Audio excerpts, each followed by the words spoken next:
y a quelques années, j'ai commencé à créer des jeux de société. Non pas par plaisir, mais pour créer des outils d'apprentissage pour mon enfant, qui avait des petites difficultés en maternelle. Depuis, j'en ai créé d'autres, mais pas pour un enfant seulement, pour tout le monde. L'outil d'aujourd'hui, un jeu de société. Le thème, la production des fruits. Pourquoi ce jeu? Pour apprendre. Apprendre quoi? Les bases et conditions de production des fruits, ceux que nous trouvons dans les magasins et au marché. Pour rappeler que les fruits sont issus de la nature, pas du magasin. Pour s'amuser. Mais s'amuser à quoi et avec qui? Pour ceux qui ont des enfants, ceux qui aiment la nature, la permaculture ou l'agriculture. Un jeu pour passer à un moment de fraîcheur et de nature. Apprendre en s'amusant, s'amuser en apprenant. Je suis Pierre Éloi, je partage avec vous le défi entrepreneurial d'un papa qui vit seul avec un enfant. On parle ici de solutions et des outils pour apprendre et comprendre le monde dans lequel nous vivons, tout âge confondu. Et le thème d'apprentissage d'aujourd'hui, c'est autant la permaculture que la nourriture. Le jeu a été pensé en 2023 en Bourgogne. Plus exactement ici. Quand je vivais dans cette tente, j'avais tout perdu. Je n'avais plus rien, excepté des fruitiers. Des fruitiers qui m'ont même permis de déguster fraises, groseilles, framboises. Des petits plaisirs gustatifs fournis par la nature. Réfléchissant à un projet entrepreneurial dans l'éducation à ce moment-là, les jeux de société étaient une solution à apporter. C'est de là que ce jeu est né, au milieu de ce terrain, dans cette tente. Depuis, j'ai dû mettre de côté un moment les jeux de société pour me concentrer sur d'autres priorités. En effet, la vie de SDF a certaines contraintes. Le jeu en question alors ressemblait à ça. Des dessins, du papier, du scotch. Des essais en famille ont même été effectués pour tester le jeu et voir les incohérences ou les défauts.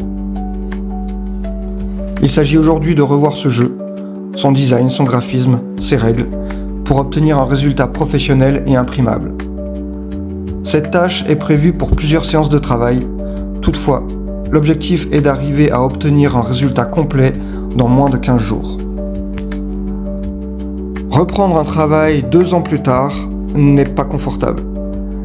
Il faut tout reprendre depuis le début. Je revois chaque élément un à un. L'objectif du jeu, obtenir des fruits. Les règles principales, avoir des cartes des fruitiers, réunir 5 cartes, soleil, eau, terre, abeille, pour que ces fruitiers donnent des fruits. Mais les éléments de la nature peuvent perturber les fruitiers, tels que le gel, la sécheresse, les maladies, etc. Il s'agit de reprendre la réalité et de l'appliquer sous forme de jeu. Il s'agit donc de vérifier comment tout cela s'imbrique pour que ce soit cohérent, jouable et de manière simple. Cela évite de passer 2 heures à lire et comprendre les règles. D'autres jeux sont en cours de conception, d'autres jeux sont déjà à disposition. Vous pouvez visiter le site institutsera.com où il y a quelques jeux à disposition et téléchargeables gratuitement. Le lien est en description. Voici donc comment ce jeu s'articule. Des cartes principales, des cartes d'éléments divers, des cartes d'obstacles.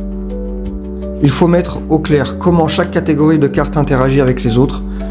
Le meilleur exercice, la pratique. Je simule donc un jeu à 2 joueurs. Je teste, j'observe les incohérences, je note les idées, je teste de nouveau. Le défi est de garder la simplicité du jeu et de ne pas se perdre dans une complexification du jeu. 3 principes clés à garder en tête pour éviter ce processus de complexification. Le jeu doit être simple, clair, pratique.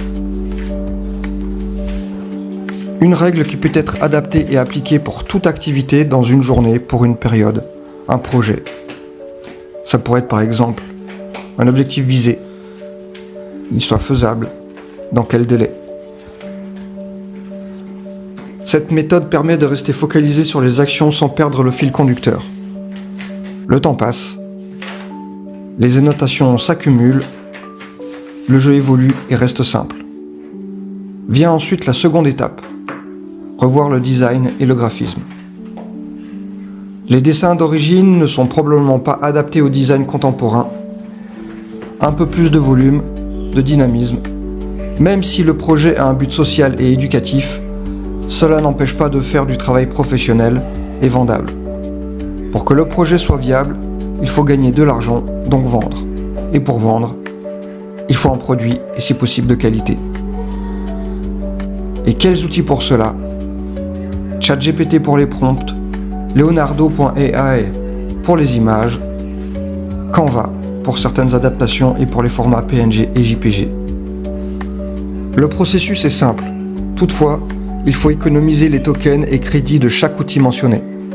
Il s'agit donc de bien comprendre chacun d'entre eux et maximiser le résultat voulu. C'est là la grosse différence avec les compétences de graphisme. L'individu graphiste peut créer et obtenir exactement ce qu'il veut, dans chaque détail. Les outils IA vont simplement donner un résultat, mais ce ne sera pas forcément celui que l'on veut. C'est là une des limites des outils IA. En revanche, cumuler l'usage des outils IA et les compétences logicielles graphiques sont un très bon moyen d'obtenir un travail professionnel de qualité et conforme à ce que veut le graphiste, sans dépendre de l'imaginaire de l'IA. Étape 1. Écrire le prompt, de sorte à commander l'outil IA pour obtenir un résultat qui se rapproche le plus de ce que l'on veut. Une fois le prompt obtenu, étape 2. Créer l'image. On utilise le prompt, on le modifie si nécessaire. Une lecture du prompt est vraiment recommandée avant de lancer la création de l'image. Il s'agit ensuite de choisir le bon modèle. Si on ne le sait pas, il faut tester. Selon ce que l'on veut, la création à partir d'un seul prompt, une transformation vers un style graphique particulier, oui, par exemple une photo vers un style image 2D, etc. Pour ma part, ici, ce sera Seedream 4.5. Les crédits nécessaires pour chaque création sont faibles et les résultats voulus est plutôt bon. Utilisant la version gratuite pour l'instant, il faut optimiser les méthodes. Le nombre de crédits est limité par jour. Cette activité créative devra donc s'étaler sur plusieurs jours. Petit à petit, le résultat arrive. Alors qu'il aurait fallu apprendre les compétences et du temps, ou bien payer un graphiste il y a quelques années, il suffit de s'asseoir devant son ordinateur et d'ordonner une application complexe pour obtenir le résultat voulu. Ces outils IA ont rendu accessible un travail qui à l'origine dépendait de personnes spécialisées et compétentes, telles que les graphistes. La création de ce jeu coûte donc plus en temps qu'en argent. Une chance pour le créateur et l'entrepreneur. Une perturbation professionnelle pour les graphistes. Toutefois, cela ne les remplace pas tous. Ils sont toujours nécessaires, mais travailleront pour des projets différents, probablement plus coûteux et plus exigeants. Enfin, le résultat vient peu à peu, les graphismes sont créés. Temps de création par image, prompt, visuel et modification, 1 minute 30 à 10 minutes. Coût proche de zéro. Juste une petite portion de l'abonnement internet qui doit se rapprocher de moins d'1 centime pour l'ensemble des images créées dans la journée. Les images créées, je ne peux pas encore passer à l'étape 3.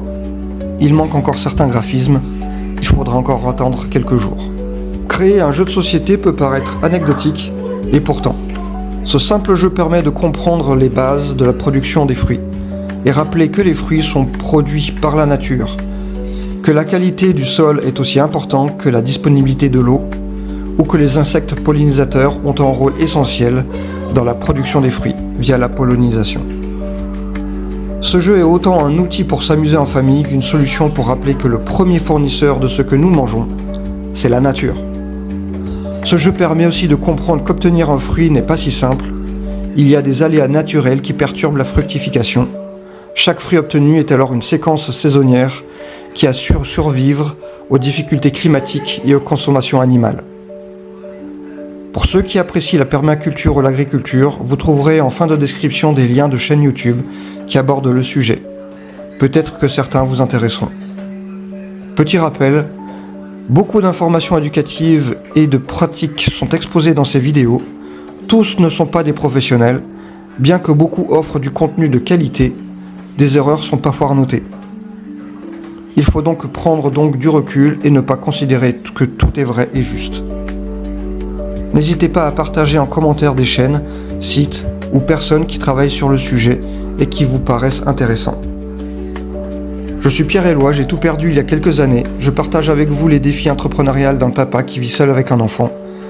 On parle ici de solutions et des outils éducatifs pour comprendre le monde et y trouver sa place.